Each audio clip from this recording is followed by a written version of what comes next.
اور آج سب سے بڑا مسئلہ کیا ہے؟ حوصلہ ہی کوئی نہیں، صبر ہی کوئی نہیں، تحمل ہی کوئی، رائے دینی ہے تو فٹافٹ، پیار کرنا ہے تو فٹافٹ، اور پھر جس سے پیار کرنا ہے اسے جب نفرت کرنی ہے تو پھر بھی او کورے ورک کتاب نہیں ہوندے، پتھر دل گلاب نہیں ہوندے، بلیا پہلو ہی سوچ کے لائیں پھر یارہ نال حساب نہیں ہوندے۔ ہر بات میں جلدی ہے، کوئی تحمل نہیں، کوئی حوصلہ نہیں، کوئی صبر نہیں، کوئی مزاج نہیں۔ تھوڑا ٹھہراؤ، آپ تھوڑی دیر کے بعد رائے قائم کریں، آپ ذرا رکیں، اور زندگی میں جس طرح زندگی میں سکھوں کو انجوائے کرتے ہیں نا، میں نے کل ابن ماجہ کی ایک روایت جمعے میں عرض کی تھی، اور ہمارے استاد جب پڑھایا کرتے تھے تو کہتے تھے صوفی اس روایت پہ وجد کرتا ہے، اسے سرور آتا ہے۔ نبی پاک علیہ السلام نے فرمایا بیمار کے ساتھ ضد نہ کرو کہ یہ کھا یہ کھا، یہ بعض لوگ کہتے ہیں نا تھوڑا سا کھا لے، وہ کہتا نہیں دل نہیں کرتا، بیماری میں دل کرتا ہی نہیں، ساری نفسانی خواہشات ختم ہو جاتی۔ حضور کیا فرماتے ہیں؟ فرمایا بیمار کے ساتھ ضد نہ کرو، اس لیے کہ اللہ اسے کھلا بھی دیتا ہے اور پلا بھی دیتا ہے۔ اب اگر کوئی شخص ہو اس کے رستے میں اسے ڈھونڈنے والا، اور اسے پتہ چلے کہ مجھے میرا رب کھلا رہا ہے، تو وہ تو اس سرور سے باہر نکل ہی نہیں سکے گا۔ وہ کہے گا یار دیکھو نا میں بھلا پہنچ کہاں گیا ہوں، اللہ اسے کھلاتا ہے۔ اب تھوڑی دیر کے لیے مشکل تو آئی، بیماری تو آئی، تکلیف تو ہوئی، لیکن جو اسے اعزاز ملا۔ میں سندھ کے دورے پہ گیا، 2-4 دن 5 دن ہمیں مختلف شہروں میں قیام کرنا تھا۔ اب سکھر سے لاہور تک موٹر وے ہے، تو جب موٹر وے پہ چڑھ گئے تو میں نے گاڑی چلانے والے دوست سے کہا، میں نے کہا لو بھی آسانی ہو گئی تمہارے لیے، اب لاہور تک آرام سے سفر ہوگا۔ تو کئی دفعہ شاگردوں سے بھی تو بندہ سیکھتا ہے نا، اگر مزاج سیکھنے کا ہو تو ہاں سیکھتا ہے۔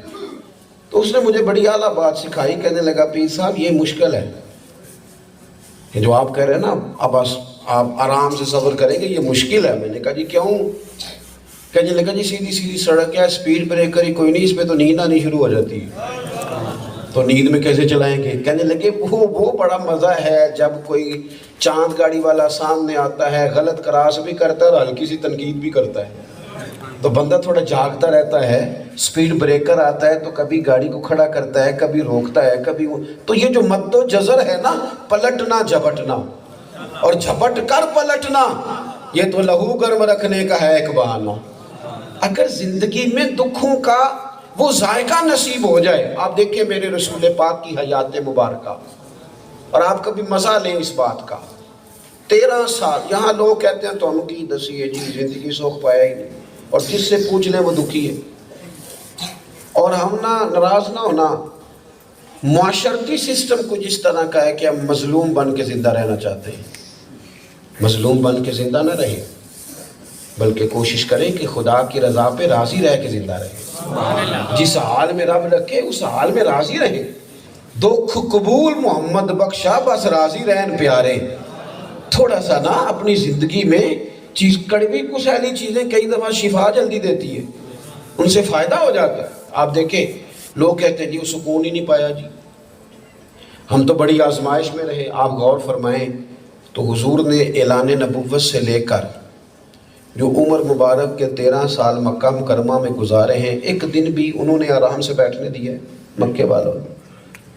اور پھر جس شہر میں حضور نے 53 سال گزارے تھے، 53، دادا کی یادیں، ماں کی یادیں، چچا کی یادیں، سیدہ خدیجہ کی یادیں، وہ سب چھوڑ کے حضور کو مدینے آنا پڑا۔ اور یہاں آ کر کیا بس بڑا سکون آ گیا۔ یہاں کبھی بدر کا میدان سجا، کبھی احد کا میدان سجا، کبھی حضرت جعفر طیار کے بازو کٹے، کبھی حضرت امیر حمزہ رضی اللہ تعالیٰ عنہ کی ساری مقدس لاش کے ٹکڑے کر دیے گئے۔ کبھی کچھ ہوا، کبھی کچھ ہوا، کبھی کافروں سے لڑائیاں، کبھی منافقوں کی سازشیں، کبھی کچھ۔ اور یہ سارے کاموں کے ساتھ ساتھ سخت آیات عذاب کی آتی تو حضور غم امت میں بھی پریشان ہوتے۔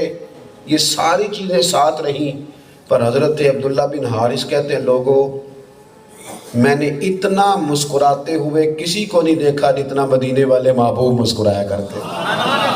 ان ساری چیزوں کے باوجود اللہ کی رضا پہ راضی رہنا. ہمیں تو ایک دو کھاتا ہے تو زندگی کے سارے مزے ہی گئے. یعنی کاروبار نہیں صرف چل رہا، صرف کاروبار نہیں چل رہا تو بچوں سے بھی منہ ٹھیک نہیں کرنا.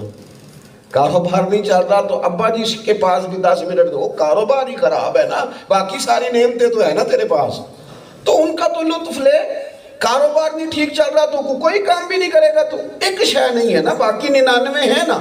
تو حضور کی سیرت ہمیں کہتی ہے صبر، تحمل، بردباری، حوصلہ. اور تیسری سیرت کے اندر جو بڑی اعلیٰ ترین بات ہے نا، وہ ہے نبی پاک کا معاف کرنا. میں صحیح بتاتا ہوں، ہم معافی نہیں دیتے. صلح کبھی کبھی کر لیتے ہیں، صلح کبھی کبھی چوری صاحب دے آکھن تے چلو چھاڑتے میں دینا، پر پھر جدو میری داڑھ تھلے آیا نا، میں فلاں کو لے کے آ گیا تھا، چلو صلح کر لیتا ہوں لیکن معافی دینے کو تیار. یہ مزاج بنا لیا لوگوں نے. میں بس اسی پر اپنی بات سمیٹ دوں گا، آپ میری بات پر غور کریں گے. جب تک دل صاف نہیں نہ ہوتا پیار کرنے کا لطف نہیں آتا. جب تک دل صاف نہیں ہوتا کسی کے ہاں جانے کا مزہ، کسی کو اپنے ہاں بلانے کا مزہ، کسی کے ساتھ سفر کرنے کا لطف، جب تک آپ اپنا دل پوری طرح کشادہ نہیں کر لیں، طبیعت کو صاف. اور رٹا ہی رٹا ہے، رٹا ہی رٹا. کسی ادارے میں آپ ملنے کام کرنے والے جو اکٹھے ہیں ان کے آپس کے مسئلے، آپ کسی جگہ سفر کرنے والوں کو دیکھ لیں آپس کے مسئلے. حتیٰ کہ میں چونکہ مسجد کا آدمی ہوں تو مسجد میں بھی ایک سیاست ہوتی ہے، وہاں بھی گروہ بندی ہوتی ہے، وہاں بھی تھوڑا ماحول ہوتا ہے، وہاں بھی عجیب و غریب بڑی ساری مساجد کے کیس دیکھنے کو ملے. وہ دو جماعتیں ہو رہی ہیں، میری مرضی کا یہ ہے، میری مرضی کا خطیب ہے، تیری مرضی کا. وہ یار کہیں تو ہم یہ انانیت چھوڑیں، کہیں تو معاف کرنا سیکھیں، کہیں تو کوئی ایسی صورت اختیار کریں. جب تک بندہ پوری طرح معاف نہیں کرتا، پوری طرح انسان ہے، کمیاں ہو جاتی ہیں، غلطیاں ہو جاتی ہیں. پتہ ہے حضور نے کیا فرمایا ہے؟ اور نبی پاک علیہ السلام کو اللہ نے جو کہ جوامع الکلم دے کے بھیجا. حضور مختصر باتوں میں لمبے چوڑے فلسفے حل کر کے گزر جاتے ہیں. محبوب نے ایک کی جملہ کہا ہے، اور ہمیں حضور نے کہا ہے ذرا اپنے گریبان میں جھانکو تو صحیح، ذرا دیکھو تو صحیح تم روز کتنی غلطیاں کرتے ہو، تمہارا رب تمہیں کتنا معاف کرتا ہے. ذرا غور تو کرو. ایک جملہ کہہ کے محبوب نے سارا مضمون ہی سمیٹ دیا. فرمایا تم رب کے بندوں کو معاف کر دو، اللہ تمہیں معاف فرما دے گا. تھوڑا سا نا مزاج درگزر کا بھی ہو. میں نے کہا صلح کر لیتے ہیں کئی دفعہ پر معاف. حضور فرماتے ہیں جب بندہ توبہ کر لیتا ہے نا تو جس زمین کے حصے پر اس نے گناہ کیا ہوتا ہے اللہ اسے بھلا دیتا ہے. زمین کو یاد ہی نہیں رہتا کہ اس نے گناہ کیا تھا. آسمان کے جس ٹکڑے الترغیب و ترہیب میں یہ روایت موجود ہے، آسمان کے جس ٹکڑے کے نیچے اس نے گناہ کیا ہوتا ہے اللہ اسے کہتا ہے تو بھول جا. حتیٰ کہ فرشتوں نے لکھا ہوتا ہے پر اللہ وہاں سے محو کر دیتا ہے. زمین بھول گئی، آسمان بھول گیا، فرشتوں کے دفتر سے مٹا دیا گیا. توبہ کرنے والا اس طرح ہے جیسے اس نے گناہ کیا ہی نہیں، حدیث میں آ گیا. سارے لوگ بھول گئے لیکن بندے بھولنے کو تیار. یہ 60 سال کی پرانی باتیں بھی قرید کے لاتے. او بھائی جب اتنے لوگ بھول گئے تو بھی بھول جا. درگزر کرنا، معاف کرنا. نبی پاک صلی اللہ تعالیٰ علیہ وسلم سفر فرما رہے تھے، جنگ سے واپسی تھی. ایک جگہ کریم نے قیام فرمایا. صحابہ ادباً تھوڑا ہٹ کے لیٹ گئے. کریم محبوب علیہ السلام نے اپنی تلوار کو درخت کی ٹہنی سے لٹکایا، حضور بھی آرام فرماؤ.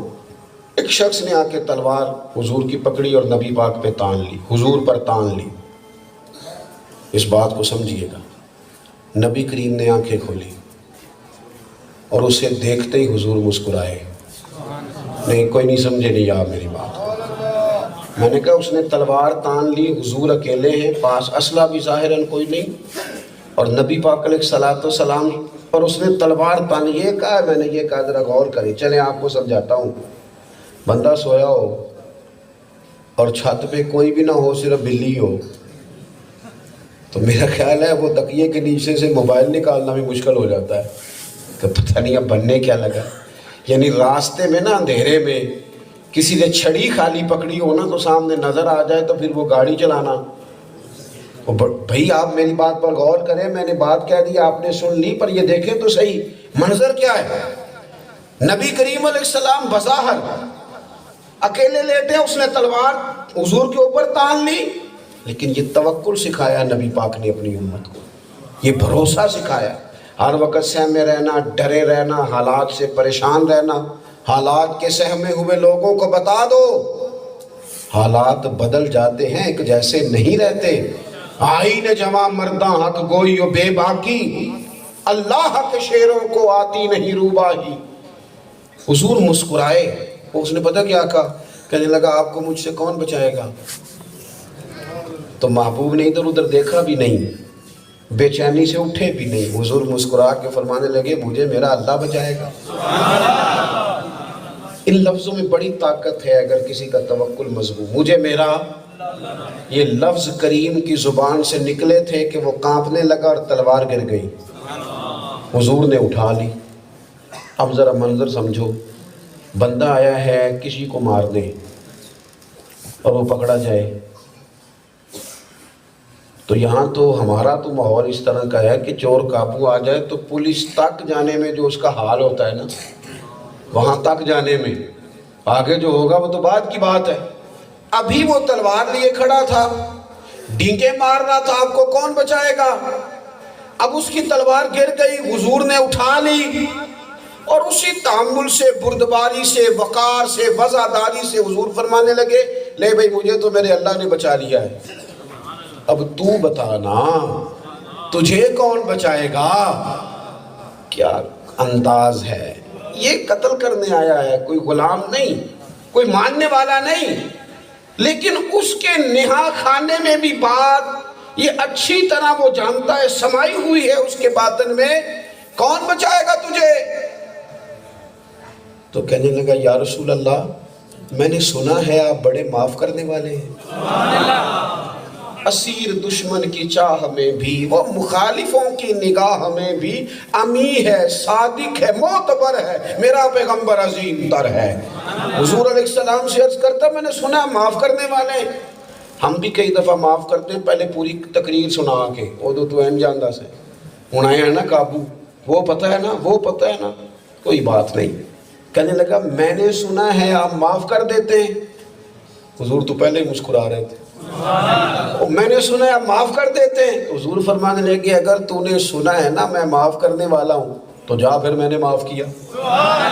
ختم ہو گئی بات. معاف کرنا تو یہاں طے ہے. ہمارا یہ ماحول ہے, معافی نہیں دے رہے ہم. ہو گئی تھی بہو سے ایک دن بات, ہاں اس سے ہو گئی غلطی, اس نے کچھ سخت لفظ کہہ دیا تھا, پر دل پر ہاتھ رکھ کے بتاؤ بیٹی نے کبھی نہیں کہا تھا ایک دن دماد نے کوئی برا جملہ ہو گیا تھا اس سے, پر صحیح بتاؤ بیٹے نے کبھی نہیں کہا.